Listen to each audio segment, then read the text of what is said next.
ci mbégte gu mag a mag di ànd ak yéen ci jootaay yi nga xam te moom lañ duppee le round-up de l'actualité. Bu ñu waxee nag le round-up de l'actualité moo di delluwaat ci lépp loo xam te nii moo gën a marqué li nga xamante ne moom moo nekk ay bés bi ñu génn. Lu ñu génn nag bokk na ci wàllum politique waaye tamit lépp lu jëm ci wàllum yoon gën na fës ci li nga xamante ne nii jot nañ ko waxtaanee ci biir réew mi. Moo tax nag ngir ànd ak yéen ci anam ba mu gën a yaatoo ci loolee ñu taamu ànd ceeg ki nga xamante ne nii foog naa ne miin ngeen ko. Ki may bëgg a wax nag moo di Serigne Mansour Sy nekk journaliste waaye tamit nekk koo xam te ni day becc xalaatam ci lépp loo xam te ni jëm na ci wàllum tolluwaay réew mi. Aj Mansour maa ngi lay ziar di la jox sa wàccuwaay di la wax ni namoon nañ la. maa ngi nii di la fay bu baax.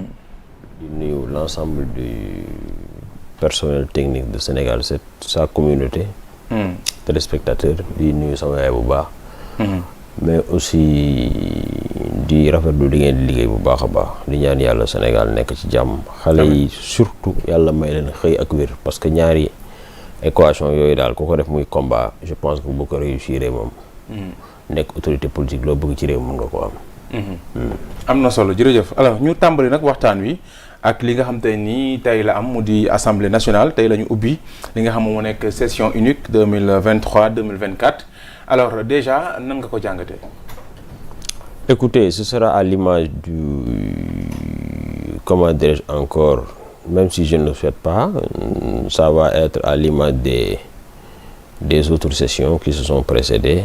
Donc voilà, ouverture, après naturellement dina am ay plénière lors des prochaines sessions, avec des questions orales, écrites, etc., etc. Maintenant, on verra du comportement de ces parlementaires. Je ne pense pas que ñu def lu am solo trop. Gis nañu session yi jote weesu wala législature yi jote weesu, même si on nous avait promis une mandature, une législature de rupture avec des députés qui seront exclusivement dédiés aux aspirations des Sénégalais, mais in fine on a vu que la majorité des députés revendiquent leur appartenance à un parti alors qu'ils nous avaient promis la patrie avant le parti. Gis naa keroog Bunjon aussi tamit di ko revendiquer.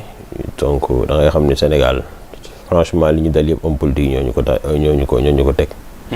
Parce que da nga ciy gis koo xamante ne bii il exerce une fonction ou bien il occupe une responsabilité très élevée, bokk ci benn camp di ko défendre, mais bu xasee ba wan ko ginnaaw je peux mettre les guillemets après day taxaw di woote loo xamante ni da ngay xam ne kii bi mu ne ci biir daawul wax loolu. Léegi nag pour revenir encore à notre question, l'Assemblée nationale doit être une chambre par excellence de la démocratie et non une chambre de pugilat, de guérilla urbaine, d'insultes, de menaces, d'intimidation. Donc bu dee dañu bëgg a gis un vrai débat démocratique, je pense que ni dañu war a xool ci Victor Hugo nga xam ne au Palais Bourbon il menait des débats. C'est lui qui disait que au Palais Bourbon au 19e siècle, je pense c'était en 1962, soit 1862 ou bien en 1867, il disait que la démocratie et la liberté d'expression et le droit de vote sont les deux faces d'une même pièce de la démocratie. On a vu au Sénégal des députés à l'image de Iba Der Thiam, on a vu des députés à l'image de, comment dirais-je encore, de Abdourahim Agne, même Abdoulaye Wade alors qu'il était député. Je ne pense pas qu'il se comportait de cette sorte à l'image de nos députés actuellement. Donc on a vu quand même pas mal de députés qui se donnaient corps et âme, qui travaillaient, qui parcouraient le Sénégal et voilà, au rendez-vous parlementaire quand même donnaient une dose de satisfaction lors des débats épiques. Toutefois ici, ce que nous voyons, c'est des gens qui parfois ils sont aux abonnés absents, ils ne viennent pas par exemple lors des réunions de commission qui est parfois technique, mais préfèrent venir devant les caméras au rendez-vous des plénières pour peut-être satisfaire un chef de parti, satisfaire un groupe, et voilà, ça donne ce que ça donne, alors qu'il y a beaucoup de questions. Naturellement, si les députés avaient mis leur veto, avaient véritablement def li ñu war a def. yaakaaroon naa par exemple yi fi doon na changer parce que ñun primaire li ñuy jàngal mooy le pouvoir exécutif. ak législatif jotewuñ dara, séparation de pouvoir ak judiciaire, mais malheureusement on a vu au Sénégal que lépp c'est un même fagot qui est englouti dans un même sac. D'accord. Voilà. Alors ci moment bi mu am dafa nekk moment boo xam te ni enjeu bi dafa am doole. li ko waral moo di ñu ngi ci parrainage yi. démb le président Macky Sall dajale na ñi nga xam te ni ñoom ñoo nekk ay député am. waxtaan ak ñoom ñu teg seen i mbir tey mu ubbi. gis nañ aussi leneen loo xam te ni marqué na lool session bi moo di problème bi am ci diggante député Yewwi ak député Taxawu loolu aussi mu mel ni divorce bi acté nañ ko ci diggante Taxawu ak Yewwi nan nga ko jàngatee. waaw mais loolu même c'était bien avant les vacances parlementaires. Divorce bi c'est déjà acté parce que les responsables de part et d'autre de chapelle politique bokkatuñu approche pour l'échéance pour l'horizon 2024. Donc ñoom aussi en toute logique, en se basant sur leur logique à eux, naturellement seeni député aussi tamit au niveau de l'Assemblée nationale kenn ku nekk da ngay jéem a xool fa sa leader di xoole. Donc bu dee tu as un leader boo xamante ne il parle de dialogue, il parle de mottali yéene, il parle de man l'essentiel naa bokk rek, mais say 13 députés mënuñu bokk gis-gis ak un Pastef boo xamante ne bii moom ce qu'il conçoit pour 2024 mooy xeex ba bokk, wala même bu nekkee dañ koy imposer plat B, mais mu dem ak boppam du bokk aussi koo xamante ne bii il appartient à l'entité libérale boo xamante ne bii on l'a presque réduit à un mouvement de soutien, en l'occurrence de PDS. Donc naturellement donc Taxawu moom ak Pastef mënatuñu bokk, mën nañ bokk ëtt bi nag mais mënatuñu bokk yoon wu ñuy xàll. su ko defee Wallu aussi day jéem c'est naturel dem basculer vers Taxawu, mais sénégalais yi moom de toute façon moom kenn dofatu fi. Je pense que juillet 2022 les sénégalais yi wane nga xamante ne moo am au niveau du parlement israélien, moo am au niveau aux États-Unis nga xamante ne les forces neutralisent, loolu li ko jur mooy c'est parce que nit ñi ils ont soif de changement. nit ñi dañu bëgg leneen ak ñeneen, loolu mooy wax ji. D'accord. Léegi nag des gens qui ont fait l'école primaire avec Senghor, qui ont fait le CM avec Abdoulaye Wade en termes d'âge, qui ont fait naturellement je pense le lycée avec Abdou Diouf, aujourd'hui ñu bëgg ni ñu koy waxatee ànd ak Macky Sall. Je pense que sénégalais yi defet dañ leen di yóbbu à la retraite. Voilà, loolu mooy li nga xamante ne mooy la nekk. D'accord. Alors mais sëñ Mansour, c'est vrai que li nga wax ni am na solo lool, mais est-ce que bu amee mën nga ñu wax ni ça profite à qui li am ci diggante Yewwi ak Taxawu?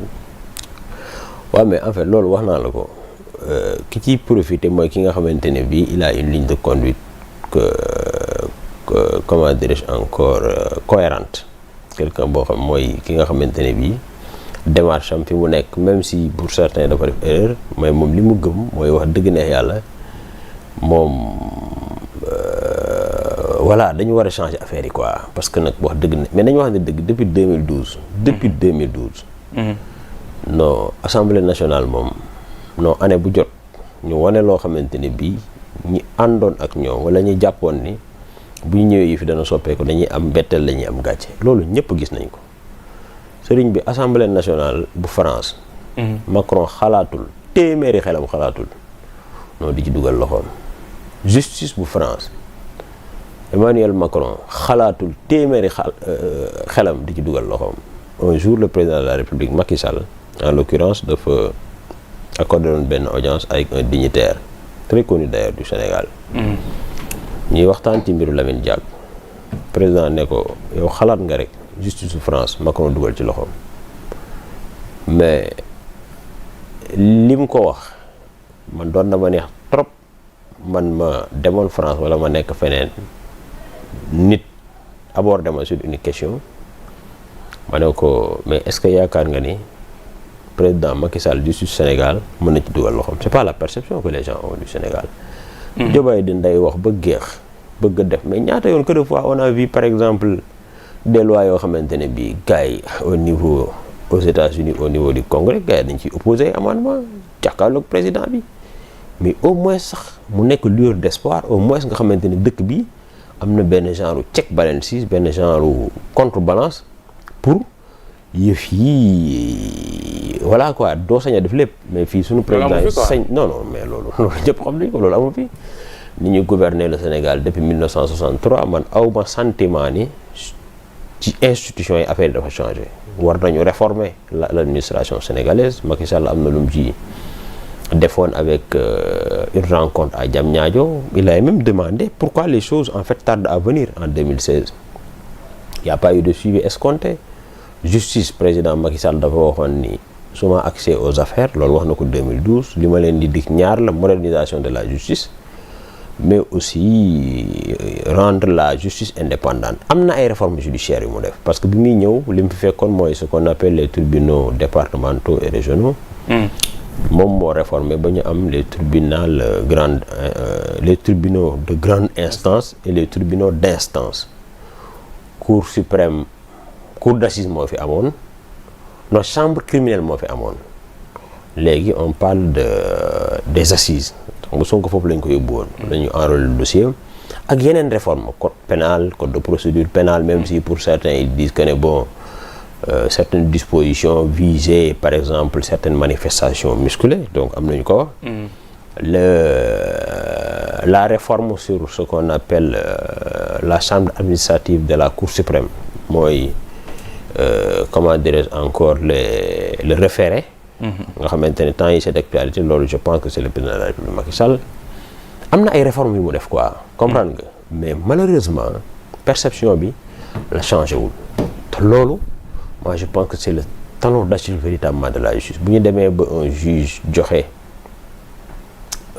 rendre un verdict loolu nekk événement ba dañuy di ko méngale Coupe d'Afrique mais je pense que véritablement il y a un problème. En France l'ancien président Nicolas Sarkozy mais mu ngi daj loo xamante ne mburu daju ko ci taal. avec des mises en examen à n'en plus finir depuis l'affaire des financements libyens avec des intermédiaires comme Ziad Takieddine Claude Guéant et cetera et cetera. mais fii bu doon Sénégal da ngay gis li ñuy njëkk a def ay dignitaires ñooy taxaw. jéem a intercéder et cetera mais dañuy bàyyi France dégg justice bi def liggéeyam. on a vu ici les affaires Benalla ancien garde rapproché de Nicolas Sarkozy donc d'Emmanuel Macron mai 2018 manifestation am mu ne day def maintien de l'ordre alors qu'il n'a pas été formé pour ça. Il y a eu une opinion. Qui s'est totalement opposé à lui mais Macron était obligé de se séparer de lui mais fii da ngay gis ay manifestations ay nervis yor ay armes de guerre di rey ay nit sëriñ bi doo gis benn enquête loolu nit xalaat mais xoolal l'affaire Nayel policier bi arrêté ko c'est un récidiviste policier bi arrêté ko mu daw ñu rey ko c'est le procureur de Nanterre qui est sorti faire une conférence de presse prendre le dossier le confier à la police des polices ñu def seen liggéey yaa ngi dégg c'est-à-dire loolu la ñu yaakaar ci suñu réew mi d'autant plus que ñun franchement amuñu lu ñuy ñeewee. mais pourtant loolu am na ci réew mi seen aussi. waaw mais c'est pas le sentiment le mieux partagé. jël exemple bisu Yaraax bi gis nga actuellement ni enquête bi avancé ba. waaw d'accord ñi ci gaañu moom yàlla na leen yàlla yërëm mais les premières secondes qui ont suivi en fait cet attentat les gens étaient des sceptiques attentats c'est-à-dire les gens te demandaient est-ce que am na alors que bakkan moo rot y a eu des sceptiques attentats comme mais loolu c'est dangereux aussi. ah waaw mais parce que aussi tamit bu dee dañu yàgg wax nañu y a des forces occultes alors que mu teguñ ci suñu loxo aussi ñun la force occulte wala quelqu'un boo xam ne il a traversé des régions jóge fële ñëw ba Dakar ñu jàpp ko xam nga yooyu noonu gis nañ ko fii. mais lii kon ça montre que ne am histoire joxe. non man xam nga man mënuma taxaw ni réew mi amul justice mais perception bi ma am ñu bëri moom la ñu am xam nga réew mi amul justice mooy par exemple mën ngaa génn fii def infraction ak sa oto dem tëddi sa kër loolu boo ko defee policiers yi ne la kirtim man loolu xeebuma ko loolu ci justice la bokk mais perception bi nit ñi am muy concernant les dossiers politiques alors que dossier politique yi moi je pense que ni ci lañ waroon gën a indi diligence ba nga xamante ne bii politicien bi aussi tamit warul am un sentiment, une immunité par exemple d'impunité, c'est-à-dire la politique ne permet pas tout, mais aussi tamit celui qui est au pouvoir ne doit pas penser que ni moom ku mu bëgg a galgal rek da lay galgal. France nee naa la Macron lu ne lay dégg dem nañ ba mbéj ko ki ko mbéj 1 mois rek lañ ko tëj waxuma ñuy mbéj suñu président de mais juste pour te dire que ni les gens sont indépendants là-bas, indépendants. Loo chargé nit loo ko mën a waxal loo ko mën a créer. Mais on a vu ici, comment on appelle ça encore, DSK, Dominique Strauss-Kahn. Effectivement, à l'hôtel Sofitel, caméra de surveillance yi moo ko wane ba pare aussi fi ñu gën a sukkandiku mooy gis nañ ni moom bi muy ñëw di génn c'était pas son véhicule de personnel mais plutôt taxi la jël te bi jël taxi dafa yàkkamti ñu ne kon kii am na lu mu def lu tax muy daw et cetera. Mais après bi affaire yi jeexee mais dañ ko bàyyi mu dem yoonam. dañ ko bàyyi mais fi nga koy gis pour des menus frétins d'écart de comportement de faits divers sëriñ bi mën nañ laa denc yoo xamante ne bii sëriñ bi sa dund daanaka mën na ci compromettre waxuma nag sa état de santé su ma waxee dund moom état de santé taxul ñuy wax man loolu laa wax te loolu franchement Sénégal ak li président waxoon à Mbodiène lors de sa fameuse rentrée avec ses partisans et militants, je ne protégerai personne, je dis bien personne. D'accord. C'était ça la fameuse phrase. Mais malheureusement, on a vu ici les rapports Covid et d'autres documents établis par des auditeurs, par des enquêteurs. mu ngi ci loxoom peut-être concam la ci teg bu ko tegg woon franchement bu fiy jógee au moins danañ am benn sentiment pas de règlement de compte mais un sentiment quand même de corriger véritablement certains dysfonctionnements dans la marche des affaires de la République. D'accord. Loolu moo ñuy permettre ñu dugg ci beneen registre bi nga xam te ni am na fi ci